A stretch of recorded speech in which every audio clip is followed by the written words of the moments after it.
Welcome back to The Thermostat with Jason Barger.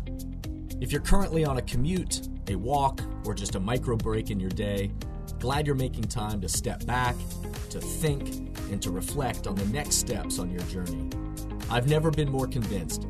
The best leaders and team cultures in the world are the ones that make time to step back and calibrate their thermostat.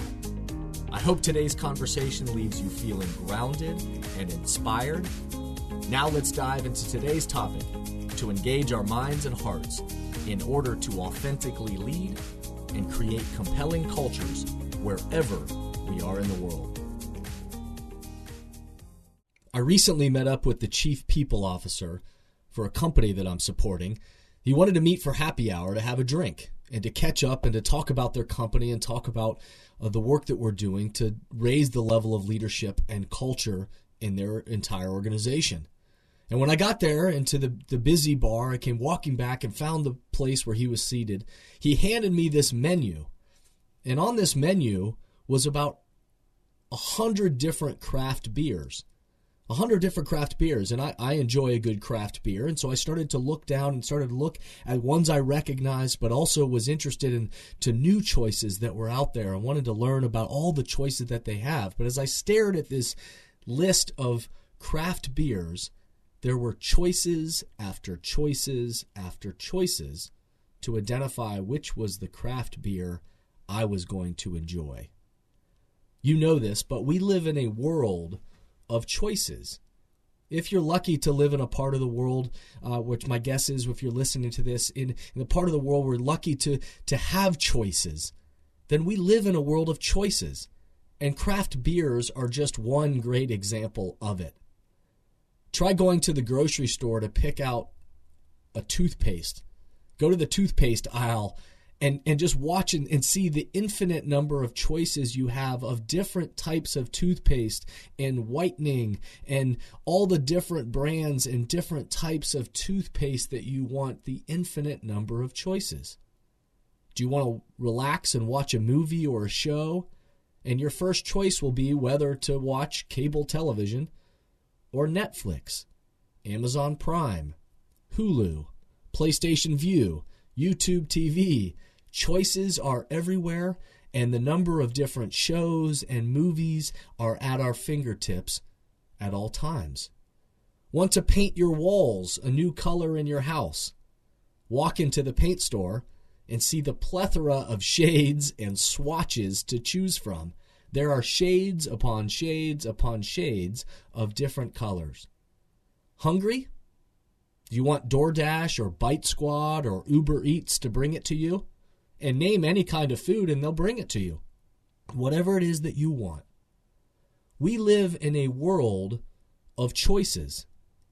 And even more than ever, whatever your business is or the company you work for is, culture is your competitive advantage. In a world of choices, culture is your competitive advantage. And so if you're thinking about this through the lens of your team, your business, your company, let me just remind you that in a world of choices, culture is your competitive advantage. And what I mean by that is in a world of choices, if your business is selling coffee, there are plenty of places to get coffee. There are plenty of places to choose to go. There's a different shop on every corner, it seems like. So your company culture better be unique because there are plenty of places to get coffee. There are plenty of places to buy insurance. As I sat with a couple of friends recently who sell insurance, they were talking about the challenges of selling insurance. And what I reminded them of is that it's not about the insurance. It's about the culture that they create at their company and the culture of their relationships that differentiate them between basically the same offerings at different insurance companies. There are plenty of places to, work out, gyms to go to. There are plenty of different churches. There's a church on almost every corner. There's plenty of places to eat, to drink, to dance, etc. So whatever your business is, your culture the culture of not just what you do, but how you do it is everything in terms of whether people want to be a part of what you're doing. If that's the place they choose to get their coffee, the place they want to choose to work out, the place they want to choose to go to church, the place that they want to choose who they want to choose to buy their insurance from. It's not just about having the best coffee, the best hamburger, the best price. It's the culture that is your competitive advantage. It means everything in terms of whether people want to be a part of what you're doing. Because if not, guess what? They'll go elsewhere. The consumers, your customers, your clients, they'll go elsewhere. And guess what? So will your employees. If your employees, the people within your team or within your walls, if they aren't compelled by the culture, then they'll go somewhere else, because there is another place to sell insurance, to sell coffee. There is another restaurant to work in, another gym to work out at. There is another place to sell or buy software. And so if they aren't engaged in their mind, in their heart, in your unique culture, then guess what? They'll go elsewhere. Recently, I interviewed Cameron Mitchell at one of my Thermostat Cultures live events. Cameron Mitchell, if you don't know who he is the founder and a restaurant owner of Cameron Mitchell Restaurants. He has over 60 restaurants across the country and over $300 million in revenue. And in a culture that we live in today where a new restaurant is opening every week, it seems like every time you turn around, there's a new restaurant opening. There's a new trend, a new fad, a new cool place to try. And so in the midst of that culture where there are new choices and new things popping up every day and every week, how is it that he's been able to last? Who is it that lasts? How do you have a restaurant or a company that lasts in the midst of so many choices and new choices popping up all the time? And what's fascinating when you listen to Cameron is that it's not about food.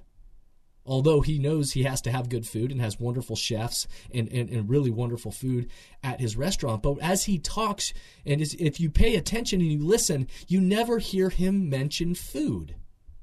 Because it's not about the food, it's about the culture that they create within their restaurants. It's about the way they serve. It's about the experience.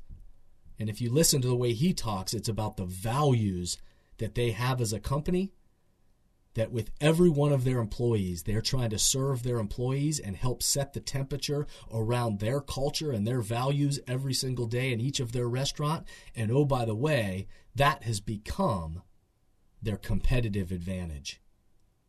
Not just what they do, but how they show up to do it. In a world of choices, culture is their competitive advantage. I was asked recently how I could possibly make a living writing books and speaking. And the person who was asking the question, which I understood what they were asking, but they were looking at me like, how can this be your job? How can you write and speak and consult? How does that even work? And as they started to talk about it, they're saying there are so many books out in the world. There's so many different speakers. There are so many different consultants. How is it that you can make that work? People have so many choices. How can that possibly be sustainable? Well, the reality is, as I explained to them, is that the reality, just like those coffee shops and insurance companies and restaurants, everything, the same thing. You're right. There are a plethora of books. There's a new book coming out every day. There's a new speaker, a new consultant. And so the reality is the same for me. But as I shared with this person is, honestly, I don't spend any time thinking about it. I don't spend really any time at all until somebody brings it up to me. I don't spend any time trying to be someone else because I know there are great people out there doing great stuff. There are great books out there that are being written right now and just came out. There are other great speakers and consultants. There are so many talented people in the world. So there are great people out there. But my job is to be uniquely me, not them. And also not to waste time and energy worrying about who they're going to choose or what they're going to choose. I don't spend any time thinking that way. My job is to be uniquely me, to set the temperature for the culture of working with me that I want. And so those who resonate with these messages, with this style, with this approach, and that I build a relationship with and truly want to partner, not just because they like the messages or the spirit of my work, but they realize that they want a partner who truly wants them to elevate, wants to partner and to contribute and to grow what they do and make them better at what they do. Those are the people that will want to collaborate with me. Those are the ones that want to work with my company and want to be a part of the culture that we're creating. Those that don't, won't. But the authentic and unique culture of my work is also my competitive advantage. The competition isn't about other people. It's about setting the authentic and unique culture that I want for our work together. And as I partner with teams and organizations, it's about us together getting clear on not just what we're going to do in terms of developing leaders and culture, but how it is that we're committed to doing it together. And so I'm so grateful and lucky that these messages that I've been sharing are resonating and are spreading in a world where there are other books and speakers and all kinds of great content in the world.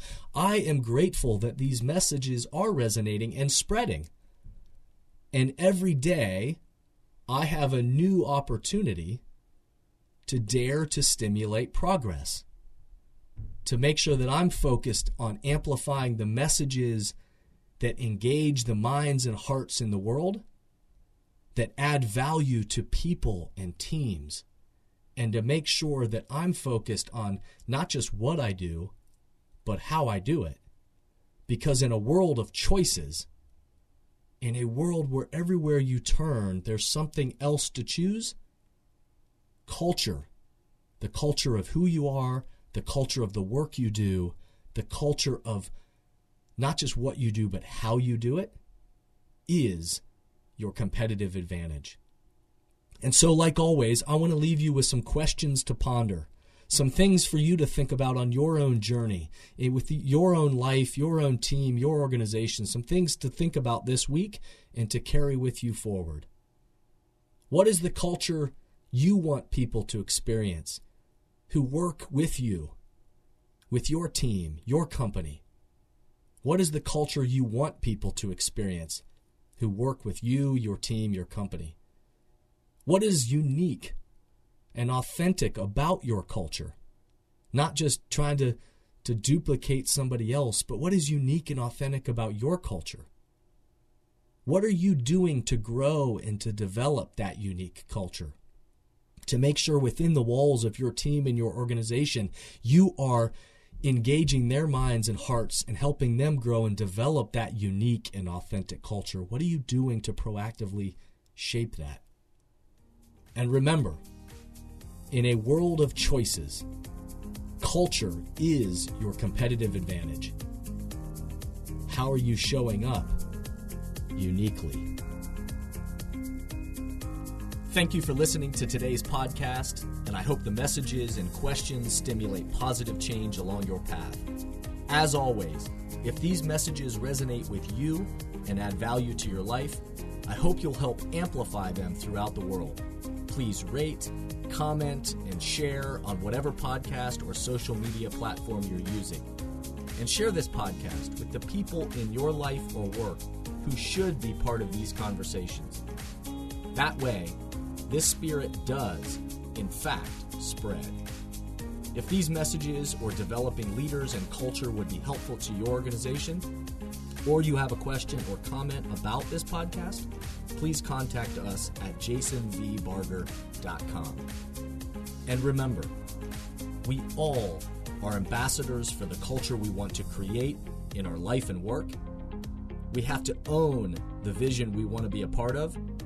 The future of leadership is you, is me, is us. Be a thermostat.